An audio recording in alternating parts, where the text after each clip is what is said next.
ചൂരൽമലയിലേക്ക് പോവുകയാണ്. അവിടുത്തെ ഏറ്റവും പുതിയ വിവരങ്ങൾ കൂടി നമുക്ക് തേടാം. ഗൂഗിൾ ചേരുന്നുണ്ട്. ഗൂഗിൾ, എന്താണ് ചൂരൽമലയിൽ ഇപ്പോൾ നടക്കുന്നത്? ചൂരൽമലയിലെ ഇന്നത്തെ രക്ഷാപ്രവർത്തനം പൂർണ്ണമായും അവസാനിച്ചിട്ടുണ്ട്. ഇനി നാളെ അതിരാവിലെ തന്നെ രക്ഷാപ്രവർത്തനം പുനരാരംഭിക്കും.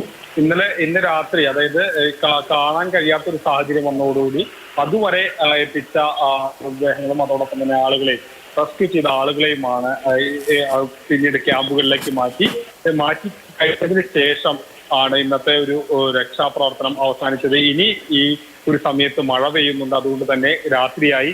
ഈ ഒരു സാഹചര്യത്തിൽ രക്ഷാപ്രവർത്തനം തുടരുന്നത് ഒരിക്കലും സുരക്ഷിതമല്ല എന്നുള്ളതിന്റെ അടിസ്ഥാനത്തിലാണ് ഇന്ന് താൽക്കാലികമായി രക്ഷാപ്രവർത്തനം നിർത്തുന്നത്. നാളെ അതിരാവിലെ തന്നെ രക്ഷാപ്രവർത്തനം പുനരാരംഭിക്കുമെന്നുള്ളതാണ് അറിയാൻ കഴിയുന്നത്.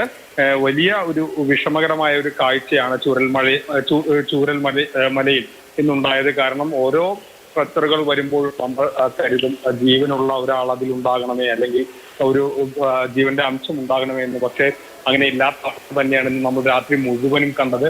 അങ്ങനെ വലിയ ഒരു വിഷമകരമായ സാഹചര്യമാണ് മുഴുവനായി ഉണ്ടായിരുന്നത്. നിരവധി മൃതദേഹങ്ങൾ ഇങ്ങനെ നമ്മുടെ മുന്നിലൂടെ കടന്നു പോകുന്ന ഒരു സ്ഥിതിയായിരുന്നു. വലിയൊരു ദുരന്തം. അതിന്റെ ഏറ്റവും നമുക്ക് എത്തിച്ചേരാൻ കഴിയുന്ന, അല്ലെങ്കിൽ നമ്മൾ മാധ്യമപ്രവർത്തകർക്ക് അടക്കമുള്ളവർക്ക് എത്തിച്ചേരാൻ കഴിയുന്ന ഒരു പ്രദേശമാണ് ഈ ചൂരൽമല. അതിനപ്പുറത്തേക്ക് പാലം ഒലിച്ചു പോയിട്ടുണ്ട്. അതുകൊണ്ട് തന്നെ മുണ്ടക്കൈയിലേക്ക് നമുക്ക് പോകാൻ കഴിയാത്ത അവസ്ഥയാണ്. അപ്പോൾ ഇങ്ങനെ ഒരു അവസ്ഥയിൽ നമുക്ക് എത്താൻ കഴിയുന്ന ഒരു പ്രദേശം ചൂരൽ മലയാണ്. അവിടുത്തെ കാറ്റുകൾ വളരെ വിഷമിപ്പിക്കുന്നതായിരുന്നു. ഏകദേശം ഒരു രാത്രി ഒക്കെ അവിടെ കുടുങ്ങിക്കിടന്നവരെ നമുക്ക് ഇന്ന് വൈകിട്ടോടു കൂടി മാത്രമേ പുറത്തേക്ക് എത്തിക്കാൻ കഴിഞ്ഞുള്ളൂ എന്നുള്ളതാണ് മറ്റൊരു യാഥാർത്ഥ്യം.